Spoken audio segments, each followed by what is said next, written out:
नमस्कार। आज हम सब मिलकर एक ऐसी दिव्य कथा की गहराइयों में उतरने वाले हैं जिसने एक पूरे साम्राज्य का, कह सकते हैं, भविष्य ही बदल दिया।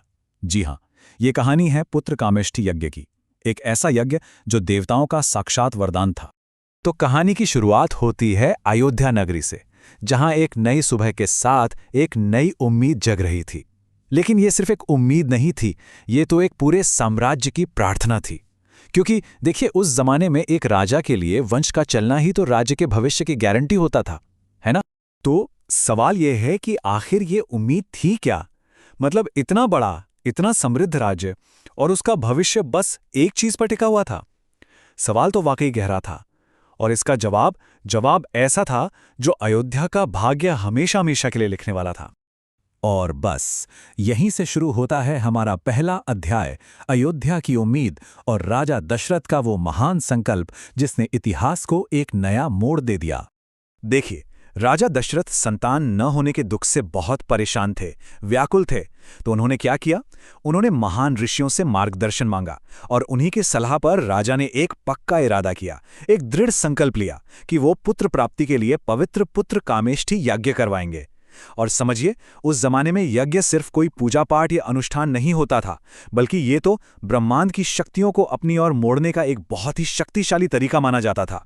तो चलिए अब जरा इस भव्य अनुष्ठान की तैयारियों को और करीब से देखते हैं। कैसा था इसका आयोजन? अरे, इस यज्ञ की तैयारी तो कुछ और ही थी, मतलब असाधारण। सबसे पहले तो सरयू नदी के किनारे एक बहुत बड़ी, एक भव्य यज्ञशाला बनाई गई। सोचिए, जहां हर खंबा, हर वेदी पवित्र चिन्हों से सजी हुई थी। फिर क्या हुआ?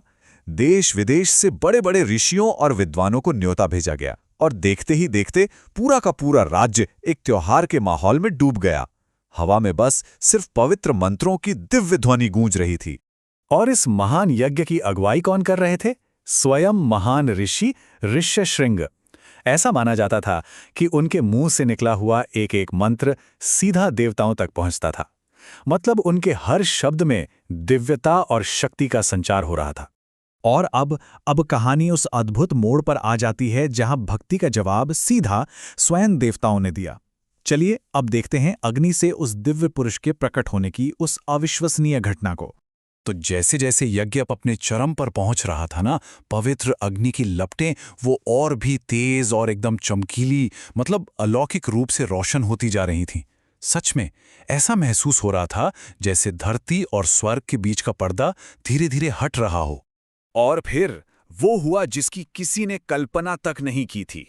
अचानक यज्ञ की उन धधकती लपटों से एक तेजोमय, एक दिव्य पुरुष प्रकट हुए, और चारों तरफ एक ऐसा ऐसा अलौकिक प्रकाश फैला कि सबकी आंखें एकदम चौंधिया गईं। अच्छा, अब उस दिव्य पुरुष के हाथों में क्या था? एक सोने का बर्तन जिसमें दिव्य खीर रखी थी, जिसे पायसम भी कहते हैं। देखिए, ये कोई मामूली प्रसाद नहीं था।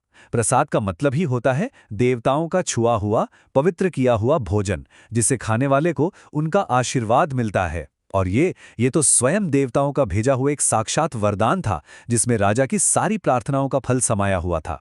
तो ये जो प्रसाद था, ये राजा दशरथ की सालों की तपस्या और एक पूरे राज्य की प्रार्थनाओं का सीधा जवाब था। देवताओं का भेजा हुआ एक बेशकीमती तोहफा। उस दिव्य पुरुष ने राजा दशरथ से कहा, हे राजन, ये देवताओं का आशीर्वाद है। इसे अपनी रानियों को दे दो और तुम्हें दिव्य संतानों की प्राप्ति होगी। सोचिए, ये शब्द राजा के कानों में अमृत की तरह घुले होंगे। उनकी सारी चिंताएं बस एक पल में दूर हो गईं। तो राजा दशरथ ने बहुत ही कृतज्ञता, श्रद्धा और अटूट विश्वास के साथ वो दिव्य प्रसाद अपनी तीनों रानियों, महारानी कौशल्या, महारानी कैकेयी और महारानी सुमित्रा में बांट दिया। और बस इसी दिव्य घटना के साथ अयोध्या के इतिहास में एक बिल्कुल नए अध्याय की शुरुआत हो गई। उस दिन तो पूरा का पूरा अयोध्या शहर जैसे आनंद और भक्ति के सागर में डूब गया था। हर चेहरे पर बस खुशी थी, हर गली में जश्न का माहौल था। साफ लग रहा था कि अयोध्या के भाग्य का एक सुनहरा अध्याय अब बस शुरू होने ही वाला है। तो देखिए, इस पूरी कहानी से जो सबसे बड़ी बात निकल के आती है वो ये है कि जब भी कोई कोशिश सच्ची श्रद्धा और अटूट विश्वास के साथ की जाती है ना, तो ईश्वर खुद उस काम को सफल बनाने के लिए रास्ता बना देते हैं। लेकिन अब सबसे बड़ा सवाल ये उठता है कि क्या इस दिव्य प्रसाद से स्वयं भगवान जन्म लेंगे? क्या अयोध्या को आखिरकार वो महान उत्तराधिकारी मिलेगा जिसका उसे सदियों से इंतजार था?